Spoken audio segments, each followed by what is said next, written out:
नमस्कार दोस्तों। तो आज एक नए सेट में फिर से आप सबों का स्वागत है। जो आज का सेट है, सेट नंबर 4 है, जो एडिटोरिया का प्रैक्टिस सेट है बिहार इंटर स्तरीय लेवल का जो एसएससी है उसके लिए। तो हम लोग चलते हैं, क्वेश्चन की ओर बढ़ते हैं। क्वेश्चन नंबर 1 में क्या बोला गया है देखते हैं। क्वेश्चन नंबर 1 में बोला गया है, सम्राट शाह आलम द्वितीय ने ईस्ट इंडिया कंपनी को बंगाल, बिहार तथा उड़ीसा की दीवानी कब प्रदान की थी।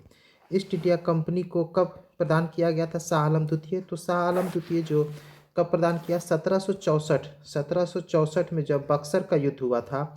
तो पहली जो संधि हुई थी रॉबर्ट क्लाइव और शाह आलम द्वितीय के बीच कब हुआ था। तो अब का हुआ था 12 अगस्त 1765 को ये संधि हुआ था, जिसके तहत शाह आलम द्वितीय ने ईस्ट इंडिया कंपनी को इसकी दीवानी सौंप दी गई थी। तो इसका जो राइट आंसर कौन सा हो जाएगा, 12 अगस्त 1765 आपका राइट आंसर हो जाएगा। अगले क्वेश्चन की ओर चलते हैं। निम्नलिखित में से किसे भारतीय पत्रकारिता का राजकुमार कहा जाता है। भारतीय पत्रकारिता का राजकुमार किसे कहा जाता है। तो क्रिस्टोदास पाल को भारतीय पत्रकारिता का राजकुमार कहा जाता है। तो अगले क्वेश्चन में देखते हैं। क्वेश्चन नंबर 3 में बोला गया है, लॉर्ड डलहौजी की राज्य हड़प नीति के अंतर्गत निम्नलिखित में से सर्वप्रथम किस राज्य का विलय हुआ था। तो सर्वप्रथम किस राज्य का विलय हुआ था। तो इसमें सबसे पहले जो हुआ था वो सतारा का हुआ था। तो सतारा का कब हुआ था, 1848 में सतारा का विलय हुआ था। उसके बाद फिर सतारा का विलय 1848 में हुआ था। अगले क्वेश्चन में देखते हैं, पुस्तक ए नेशन इन मेकिंग किसने लिखी है। पुस्तक का नाम है ए नेशन इन मेकिंग, किसने लिखी है। आरसी दत्त, दादा भाई नौरोजी, बिपिन चंद्र पाल या सुरेंद्रनाथ बनर्जी। तो इसका जो राइट आंसर कौन सा हो जाएगा, सुरेंद्रनाथ बनर्जी आपका राइट आंसर हो जाएगा।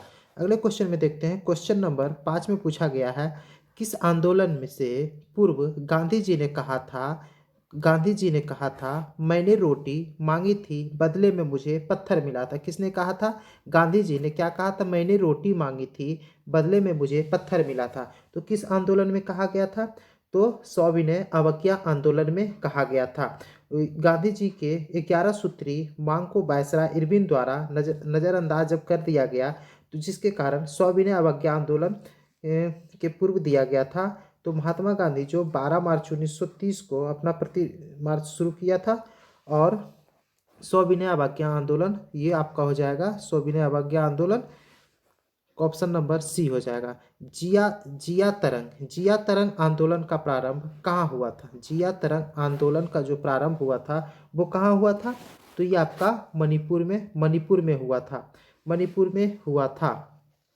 उसके बाद चलते हैं अगले नंबर क्वेश्चन में, मुसलमानों में शिक्षा प्रसार के लिए बिहार के किस जिले में 1872 ईस्वी में साइंटिफिक सोसाइटी का गठन किया गया था। मुसलमानों के शिक्षा प्रसार के लिए बिहार के किस जिले में 1872 ईस्वी में साइंटिफिक सोसाइटी का गठन किया गया था। तो कहाँ किया गया था, 1872 में। तो आपका राइट आंसर कौन सा हो जाएगा, मुजफ्फरपुर में किया गया था। और इसका जो स्थापना किसने किया था, तो इसने इमाद अली खां द्वारा इसका स्थापना किया गया। इमाद अली खां के द्वारा इसकी स्थापना की गई थी 1872 में। कहाँ, मुजफ्फरपुर में। पटना युवक संघ की स्थापना किस वर्ष की गई थी। पटना युवक संघ की स्थापना किस वर्ष हुई थी। तो किस वर्ष हुई थी, तो 1927 में इसकी स्थापना हुई थी।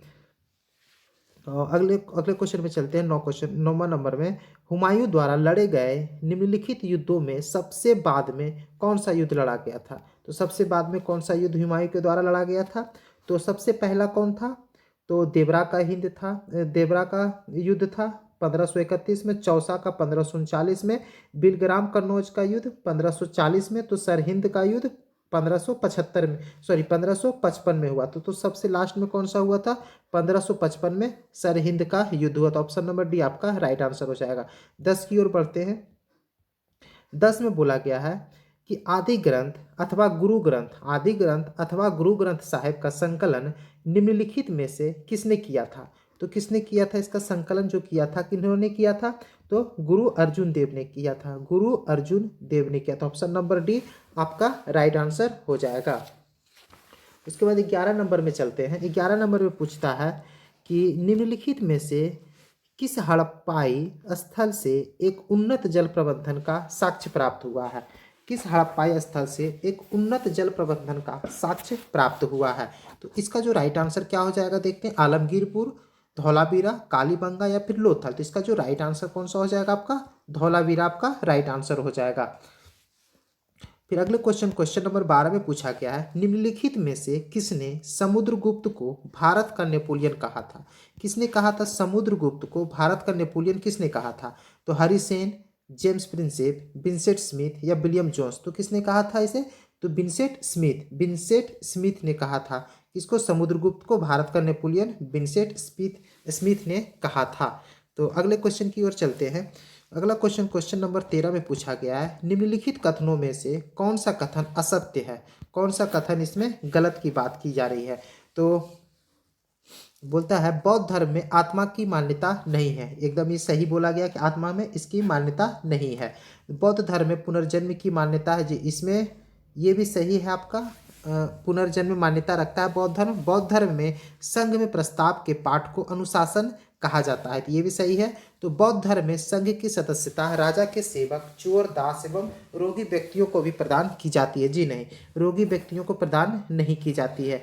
बौद्ध संघ गणतंत्र प्रणाली पर आधारित है। ठीक, तो संघ में चोर, हत्यारों, ऋणी व्यक्तियों, राजा के सेवक, दास एवं रोगी व्यक्तियों का प्रवेश इसमें वर्जित था। तो आपका जो राइट आंसर हो जाएगा ऑप्शन नंबर डी। तो संविधान सभा की अंतिम बैठक निम्न में से कब हुई थी? संविधान सभा की अंतिम बैठक निम्न में से कब हुई थी? अंतिम बैठक जो हुआ था तो कब हुआ था? 24 जनवरी 1950 को। 24 जनवरी 1950 को अंतिम बैठक हुई थी। तो लोकसभा में कितनी सीटें अनुसूचित जाति, अनुसूचित जनजाति के प्रतिनिधियों के लिए आरक्षित है? अनुसूचित एससी और एसटी के लिए आरक्षित कौन सी कितनी सीटें हैं लोकसभा में? टोटल मिला के पूछा गया इसमें। तो टोटल कितनी है? तो 131 है। 131 है। सो टोटल कितना है? टोटल सीट कितने हैं? 545, जिसमें से 131 एससी एसटी के लिए है और अनुसूचित जाति जो है, अनुसूचित जाति के लिए 84 सीट है और अनुसूचित जनजाति के लिए कितना है? 47 सीट है। तो इसका जो राइट आंसर कौन सा हो जाएगा आपका? ए हो जाएगा। 131 सीट एससी एसटी के लिए रिजर्व है लोकसभा में। राष्ट्रीय पेंशन प्रणाली, राष्ट्रीय पेंशन प्रणाली निजी क्षेत्र के अंतर्गत एनपीएस से जुड़ने की अधिकतम आयु निम्नलिखित में से कौन सी है? कितने अधिकतम आयु एनपीएस से जुड़ने की कितनी है? तो 65 वर्ष, 65 ईयर्स इसकी मैक्सिमम एज है। निम्नलिखित में से कौन सा एक पंचशील का सिद्धांत नहीं था? पंचशील का सिद्धांत कौन सा नहीं था? तो शांतिपूर्ण सह अस्तित्व ये था, क्षेत्रीय अखंडता के लिए पारस्परिक सम्मान ये भी था, नाभिकीय निवारण, परमाणु प्रतिरोध, आंतरिक मामलों में हस्तक्षेप। तो आपका राइट आंसर कौन सा हो जाएगा? ये नहीं था, नाभिकीय निवारण आपका पंचशील का सिद्धांत नहीं था। तो अगले क्वेश्चन नंबर 18 की ओर चलते। संविधान सभा के उपाध्यक्ष कौन थे? संविधान सभा का उपाध्यक्ष कौन थे?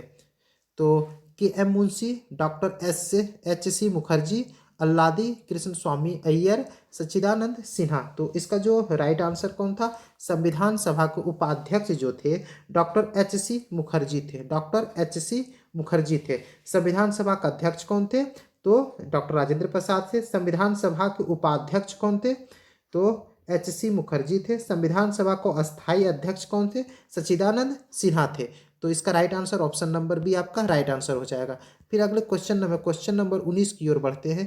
क्वेश्चन नंबर 19 में पूछा गया है, केंद्रीय और प्रांतीय विधान परिषदों में सदस्यों को अनुपूरक प्रश्न पूछने का अधिकार किस अधिनियम के माध्यम से मिला? बोलता है कि इसे बोला गया केंद्रीय और प्रांतीय विधान परिषदों में सदस्यों को अनुपूरक प्रश्न पूछने, मतलब सदस्यों को अनुपूरक मतलब उससे क्वेश्चन पूछने का अधिकार किस माध्यम अधिनियम के माध्यम से प्राप्त हुआ था? तो 19 का जो राइट आंसर आपका कौन सा? भारत परिषद अधिनियम। भारत परिषद अधिनियम 1909 के तहत इसमें केंद्रीय और प्रांतीय विधान परिषदों में सदस्यों को अनुपूरक प्रश्न पूछने की अनुमति प्रदान की गई थी। तो क्वेश्चन नंबर 20 में देखते हैं, संसद सदस्यों की निरर्हता या अयोग्यता के प्रश्न पर निर्णय कौन लेता है?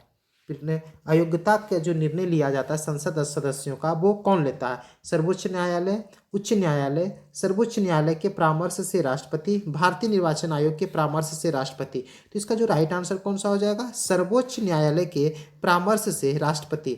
अगर सर्वोच्च न्यायालय बोलता है ये अयोग्य, इसके बारे में आप चेक करें तो उसमें राष्ट्रपति इस चीज की निर्णय लेता है। फिर चलते अंतर्राष्ट्रीय अम्ल वर्षा सूचना केंद्र स्थापित किया गया है। अंतर्राष्ट्रीय अम्ल वर्षा सूचना केंद्र कहाँ स्थापित किया गया है? तो मैनचेस्टर, ओसाका, ओस्लो या फिर डबलिन। तो इसका जो राइट आंसर कौन सा हो जाएगा? आपका ओस्लो आपका राइट आंसर हो जाएगा। फिर अगले क्वेश्चन में देखते हैं, भारतीय मानक समय की यामियोत्तर नहीं गुजरती है। यामियोत्तर कहाँ से नहीं गुजरती? आंध्र प्रदेश, महाराष्ट्र, छत्तीसगढ़, उत्तर प्रदेश। तो कहाँ से नहीं गुजरती है आपका? तो महाराष्ट्र से नहीं गुजरती है। तो अगले क्वेश्चन में चलते, क्वेश्चन नंबर 23 में बोला गया है, कौन से भारतीय राज्य की अधिकतम सीमा म्यांमार से स्पर्श करता है? म्यांमार से कौन से भारतीय राज्य की सीमा सबसे ज़्यादा स्पर्श करता है? तो कौन सा हो जाएगा आपका? तो अरुणाचल प्रदेश आपका राइट आंसर हो जाएगा। निम्नलिखित में से दक्षिण भारत की सबसे ऊंची चोटी कौन सी? दक्षिण भारत की, साउथ इंडिया की सबसे ऊंची चोटी कौन सी है? तो आपका अनाईमुदी, दोदा बेटा, गुरु शिखर या फिर महेंद्रगिरी। तो आपका जो राइट आंसर हो जाएगा अनाईमुदी हो जाएगा, दोदा बेटा दूसरा हो जाएगा, गुरु शिखर और ये महेंद्रगिरी। ये तो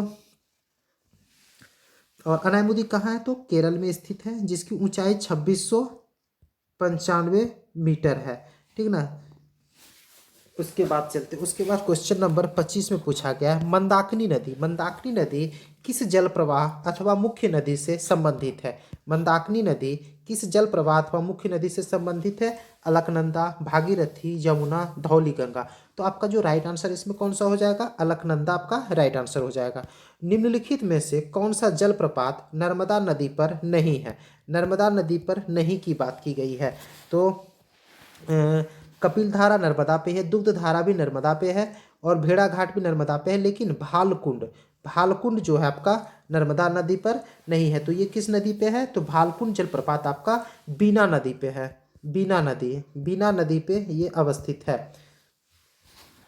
अगला क्वेश्चन की ओर चलते हैं, क्वेश्चन नंबर 26 से 27 की ओर बढ़ते हैं। कौन सा राज्य समूह भाखड़ा नांगल परियोजना से जल प्राप्त करता है? किससे? तो भाखड़ा नांगल परियोजना से जल प्राप्त करता है। तो इसमें देखते हैं क्वेश्चन नंबर 27 का, तो जम्मू कश्मीर, हरियाणा, पंजाब या फिर हिमाचल प्रदेश। तो इसका जो राइट आंसर आपका हो जाएगा 27 का हरियाणा, पंजाब और राजस्थान आपका राइट आंसर हो जाएगा। अगला क्वेश्चन में बढ़ते हैं, क्वेश्चन नंबर 28 में पूछा गया है, 28 में पूछा गया है कि भारत में आर्थिक उदारीकरण कब शुरू हुआ था? भारत में आर्थिक उदारीकरण कब शुरू किया गया था? तो इकोनॉमिक लिबरलाइजेशन कब शुरू किया गया था? तो इसका जो हो जाएगा औद्योगिक लाइसेंस नीति में वास्तविक बदलाव के साथ ही आर्थिक उदारीकरण की बात शुरुआत की गई थी। अगला क्वेश्चन नंबर 29 में देखते हैं, नीचे दिए गए क्रेडिट रेटिंग एजेंसियों पर विचार कीजिए तथा उन्हें काल क्रमानुसार व्यवस्थित कीजिए। तो नीचे कौन सा कब बना था इसके बारे में, तो 29 में पूछा गया है कि केयर जो था, केयर कब आया था? तो आपका 1993 में आया था।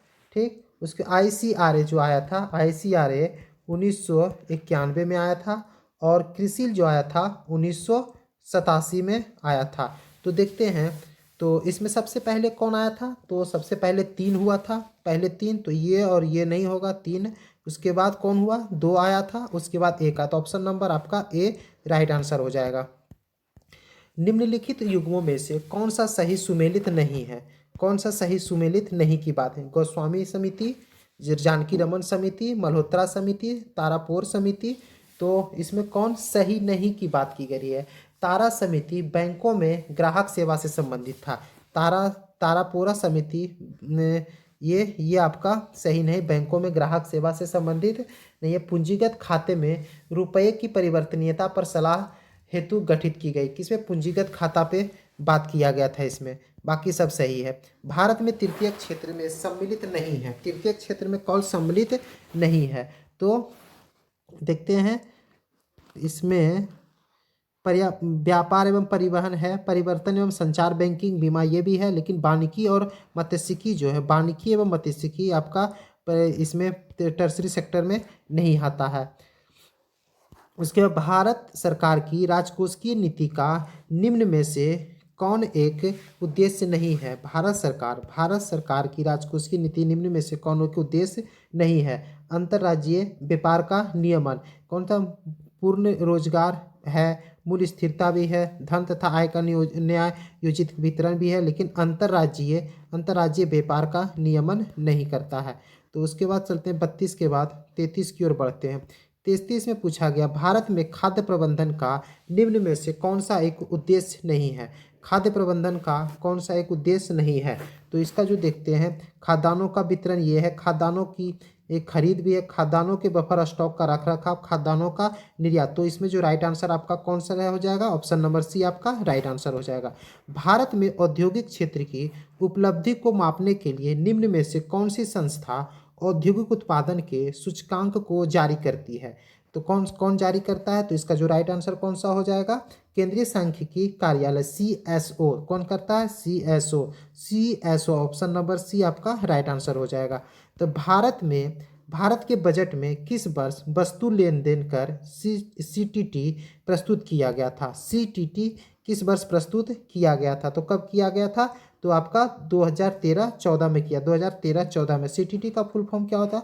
Commodity transaction tax. Commodity transaction tax का प्रस्तुत किया गया 2014-15 में किया गया था। अगला क्वेश्चन, द्रोणाचार्य पुरस्कार जो खेल प्रशिक्षण के क्षेत्र में दिया जाता है, इसकी शुरुआत कब की गई थी? द्रोणाचार्य पुरस्कार की शुरुआत कब की गई थी? तो ये कब किया गया था? 1985 में आपका इसकी शुरुआत की गई थी। उसके बाद चलते हैं आकाशदीप। आकाशदीप पुस्तक के लेखक कौन है? आकाशदीप पुस्तक के लेखक कौन है? इसमें जो पूछा गया है तो जसपाल, जयशंकर प्रसाद, अमृत प्रीतम, कुलदीप नैयर। तो इसका जो राइट आंसर कौन सा हो जाएगा आपका? जयशंकर प्रसाद इसके लेखक, आकाशदीप के लेखक। उसके बाद केंद्रीय भवन निर्माण अनुसंधान संस्थान कहाँ है? केंद्रीय भवन निर्माण अनुसंधान संस्थान कहाँ है? तो आपका ये रुड़की में ये मौजूद है। भारतीय मौसम वेधशाला कहाँ है? तो पुणे में है। राष्ट्रीय मौसम पूर्वानुमान केंद्र कहाँ है? तो नई दिल्ली में है। राष्ट्रीय धातु विज्ञान प्रयोगशाला देहरादून में है। राष्ट्रीय होम्योपैथी संस्थान कहाँ है? तो कोलकाता में है। तो इसको अच्छे से एक बार पॉज करके वीडियो को अच्छे से देखेंगे और सुनेंगे। तो इसमें बोला गया है, भारत की पहली बोलती फिल्म आला मारा किस वर्ष प्रदर्शित किया गया था? आला मारा कब प्रदर्शित किया गया? तो इसको जो किया गया था बोलती फिल्म आला मारा 1931 में प्रदर्शित किया गया। तो इसका जो डायरेक्टर निर्माता जो था आरदेसर ईरानी थे। भारत में पहली टेक्निक कलर फिल्म झांसी की रानी थी। कलर फिल्म जो था वो झांसी की रानी, वो कब इसे किया गया था? तो 1953 में इसको प्रदर्शित किया गया था। कौन सा? तो झांसी की रानी को। बिहार जाति आधारित जनगणना 2022 के अनुसार बिहार की कुल जनसंख्या कितनी बताई गई है? कितनी है 2022 के अनुसार कुल जनसंख्या कितनी है? तो 13,07,25,310। 13,07,25,310 पूरे बिहार की जनसंख्या बताई गई थी। तो अगला क्वेश्चन में क्वेश्चन नंबर 41 में, शांति के क्षेत्र में नोबेल पुरस्कार 2023 हेतु किसे चुना गया? शांति के क्षेत्र में नोबेल पुरस्कार 2023 हेतु किसे चुना गया है?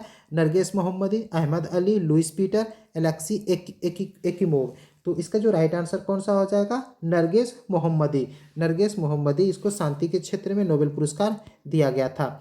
क्वेश्चन नंबर 42 की ओर बढ़ते हैं। 42 में पूछा गया है कि ग्लोबल जेंडर गैप इंडेक्स प्रति वर्ष किस संस्था द्वारा जारी किया जाता है? किस संस्था द्वारा जारी किया? UNDP, WEF, वर्ल्ड बैंक या जर्मन वाच। तो इसका जो राइट आंसर कौन सा?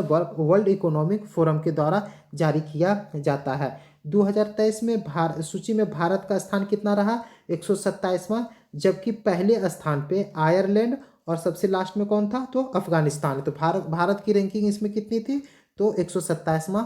और फर्स्ट रैंक पे कौन था? तो आयरलैंड था। तो अगले क्वेश्चन में चलते हैं। एक था सैन्य अभ्यास 2023 किन दो देशों के मध्य आयोजित किया गया है? एक था सैन्य अभ्यास 2023 किसके बीच आयोजित किया गया है? तो भारत और मालदीव के बीच। तो अगले क्वेश्चन में चलते हैं। विश्व तंबाकू निषेध दिवस 2023 का विषय क्या था? विश्व तंबाकू निषेध दिवस का थीम क्या था? तो grow food not tobacco, growth food.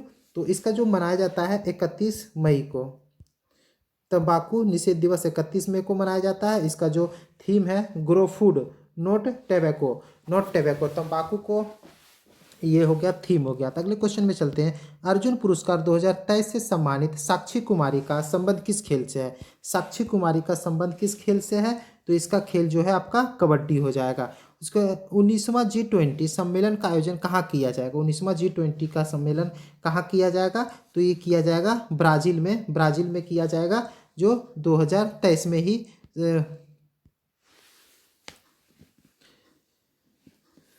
किया जाएगा। 19वां हो गया। ऑस्ट्रेलिया ओपन 2023 महिला एकल का खिताब किसने जीता? ऑस्ट्रेलिया ओपन महिला एकल खिताब का किसने जीता? तो आपका जो राइट आंसर कौन सा हो जाए? आर्याना सबलेंका, इगा स्विएटेक, तो इसका जो राइट आंसर आर्या सवालेंका ने जीता था 2023 ऑस्ट्रेलियन ओपन। मुख्यमंत्री शिक्षा पुरस्कार योजना की शुरुआत किस राज्य द्वारा किया गया? मुख्यमंत्री शिक्षा पुरस्कार योजना किस राज्य के सरकार के द्वारा किया गया? तो ये आपका ओडिशा के द्वारा स्टार्ट किया गया। न्यू डेवलपमेंट बैंक का नया सदस्य कौन बन गया है? न्यू डेवलपमेंट एनडीबी का नया सदस्य कौन सा बन गया है? तो आपका मिस्र जो है ये बन गया है। और न्यू डेवलपमेंट बैंक का मुख्यालय कहाँ है दोस्तों? तो ये जो है आपका संघाई में उपस्थित है। NVS-01 उपग्रह को किस प्रक्षेपण यान द्वारा प्रक्षेपित किया गया?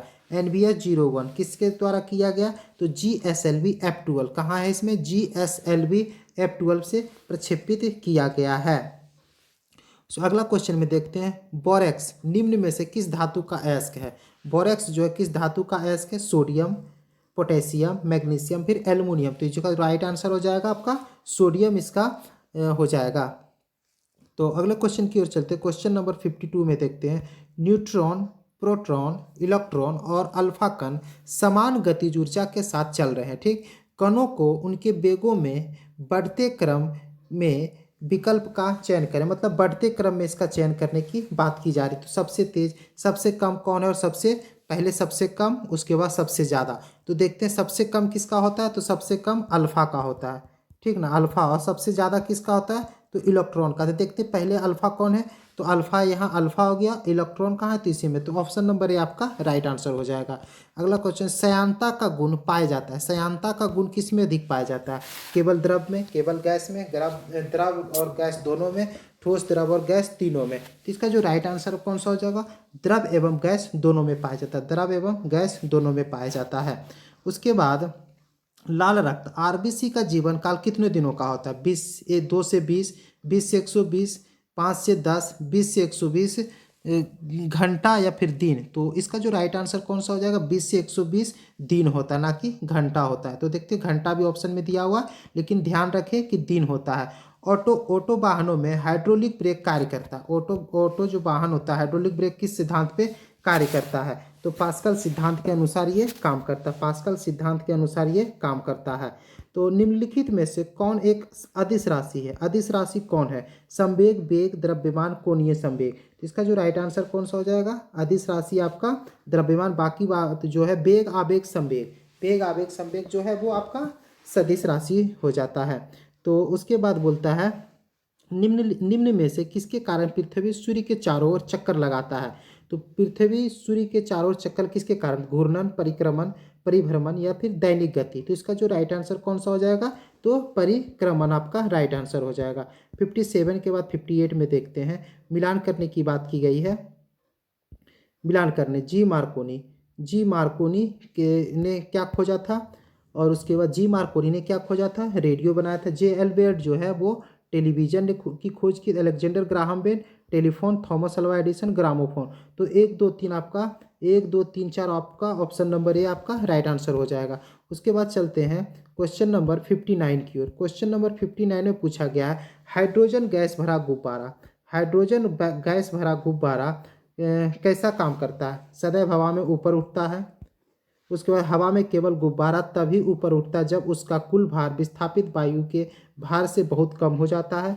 हवा में केवल गुब्बारा तभी ऊपर उठता है जब उसका कुल भार विस्थापित वायु के भार के बराबर हो, या फिर हवा में कभी नहीं उठ सकता है। तो हाइड्रोजन से भरा गुब्बारा कैसे उठता है? तो 59 का जो हो जाएगा आपका ऑप्शन नंबर बी हो जाएगा। हवा में केवल गुब्बारा तभी ऊपर उठता है जब उसका कुल भार विस्थापित वायु के भार से बहुत कम हो, तभी वो गुब्बारा ऊपर उठेगा।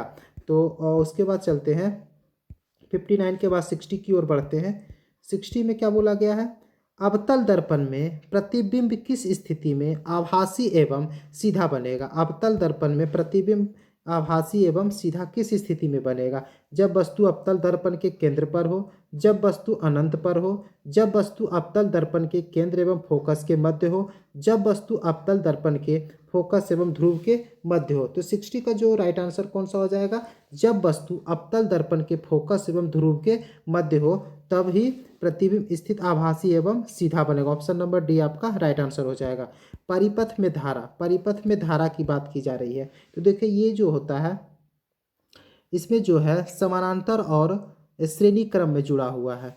तो सबसे पहला नंबर है कि श्रेणी क्रम को हम जोड़ देंगे। श्रेणी क्रम जो है ये दोनों हो जाएगा, 2 + 2 4 हो जाएगा श्रेणी क्रम।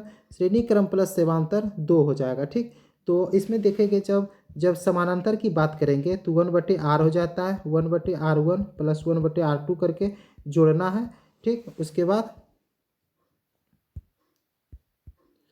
बाद सबको जोड़ देना, 1/4 + 1/2 तो हो जाएगा कितना हो जाएगा? 4 हो जाएगा, 1 + 2 तो कितना हो जाएगा? 3/4 एम्पियर इसका राइट आंसर आपका हो जाएगा। ऑप्शन नंबर आपका 61 का जो राइट आंसर हो जाएगा 1.5 एम्पियर आपका राइट आंसर हो जाएगा। तो चलते हैं अगले क्वेश्चन की ओर। मोमबत्ती के हवा में जलने पर बनने वाला उत्पाद नहीं है। जब मोमबत्ती हवा में जलता कौन सा उत्पाद नहीं होता है? Nitrogen, carbon monoxide, carbon dioxide, कालिख के रूप में कार्बन। इसका जो राइट आंसर कौन सा नहीं बनेगा? तो नाइट्रोजन आपका नहीं बनेगा। दांतों के इस इनेमल में कैल्शियम फॉस्फेट मौजूद होता है जिसकी प्रकृति कैसी होती है? क्षारीय, अम्लीय, तटस्थ, उभयधर्मी। तो इसका जो राइट आंसर कौन सा हो जाएगा आपका? क्षारीय हो जाता है, बेसिक होता है। अगला क्वेश्चन में चलते हैं। निम्नलिखित कथनों में से कौन सही है? सभी धातु तन्य होते हैं। कौन सही की बात की जा रही है? सभी धातु तन्य होते हैं, सभी अधातुएं तन्य होते हैं, सामान्यतः धातुएं तन्य होती है और कुछ अधातु तन्य होती है। कौन सही है? तो इसमें सामान्यतः जो धातुएं जो होता है वो तन्य होती है, डक्टाइल होती है। तो 65 में चलते। कोशिका का निम्नलिखित में से कौन सा भाग निर्जीव है? कौन सा भाग निर्जीव है?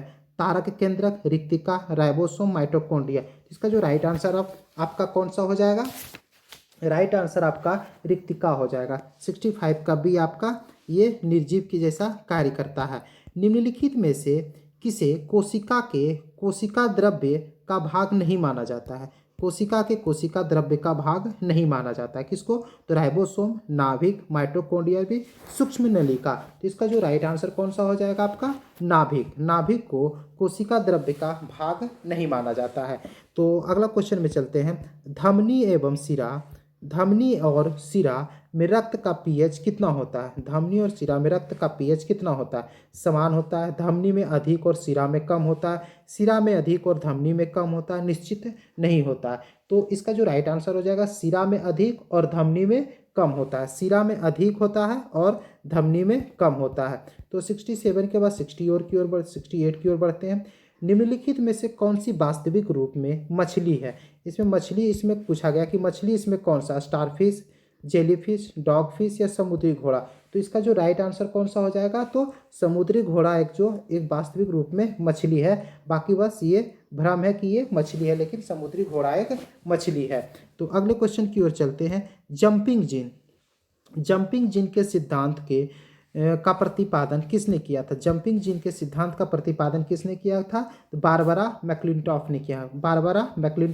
ने किया था। उसके बाद मानव शरीर में पाए जाने वाले तत्व का सही क्रम बताना है। मानव शरीर में जो तत्व पाया जाता है उसका सही क्रम क्या है? तो ठीक ना, तो देखते हैं। ऑक्सीजन के बाद कार्बन आता है।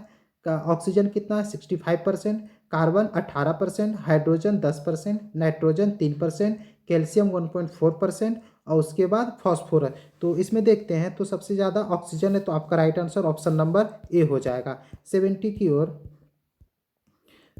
की ओर चलते हैं। 70 होगा 71। निम्नलिखित में से कौन सा युग्म पादप हार्मोन के संबंध में सही नहीं है? पादप हार्मोन में कौन सा युग्म नहीं पाया जाता? ऑक्सिन फल पकाने वाला, जिब्रेलिन्स पौने पौधे की लंबाई वृद्धि, साइटोकाइनिन कोशिका विभाजन, एब्सिसिक एसिड वृद्धि रोकथाम। तो इसका जो कौन सा सुमेलित नहीं की बात की जा रही है, तो इसका जो राइट आंसर कौन सा हो जाएगा? ऑक्सिन फल पकाने वाला आपका राइट आंसर हो जाएगा। तो ऑक्सिन का काम जो है वृद्धि वर्धक, पत्तियों का विलगन रोकना या खरपतवार को नष्ट करने का काम करता है। कौन? तो ऑक्सिन फल पकाने का काम नहीं करता बल्कि पत्तियों का विलगन और वृद्धि वर्धक होता है। इसके बाद होता है रासायनिक परिवर्तन में शामिल क्या होता है? रासायनिक परिवर्तन में शामिल क्या है? अभिक्रिया करने वाले पदार्थ और बनने वाले उत्पाद के भार में कोई परिवर्तन नहीं होता, केवल संरचना में परिवर्तन, अवशोषण या ऊर्जा की मुक्ति, अवक्षेपण का निर्माण नहीं होता है। तो इसका जो राइट आंसर कौन सा हो जाएगा? अवशोषण या ऊर्जा की मुक्ति रासायनिक परिवर्तन की विशेषता को बताता है। रासायनिक परिवर्तन की विशेषता को बताता है। तो 72 का ऑप्शन नंबर सी आपका अवशोषण या ऊर्जा की मुक्ति करता है।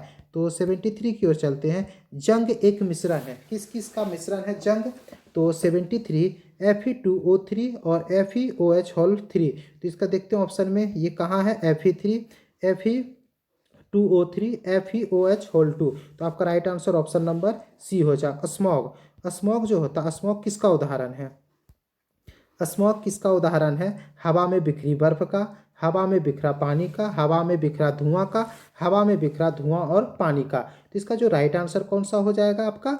हवा में बिखरा धुआं और पानी का। हवा में बिखरा धुआं और पानी को हम स्मॉग कहते हैं। तो दोस्तों आज का ये लास्ट क्वेश्चन है 75। इनमें से कौन सा विद्युत का सर्वोत्तम चालक है? कौन सा सर्वोत्तम चालक? साधारण जल, उबला हुआ जल, समुद्री जल या आश्रित जल? तो इसका जो राइट आंसर हो जाएगा आपका समुद्री जल हो जाएगा। तो दोस्तों आज का जो सेशन है 75 क्वेश्चंस का सेट 4, तो आज हम लोग कंप्लीट किए। तो अब कल जो होगा सेट नंबर 5 होगा। तो दोस्तों ये वीडियो आपको कैसा लगा जरूर कमेंट्स करके बताएं, और चैनल पे नया है तो सब्सक्राइब करें और अपने दोस्तों के भी जरूर शेयर करें दोस्तों। तो धन्यवाद दोस्तों।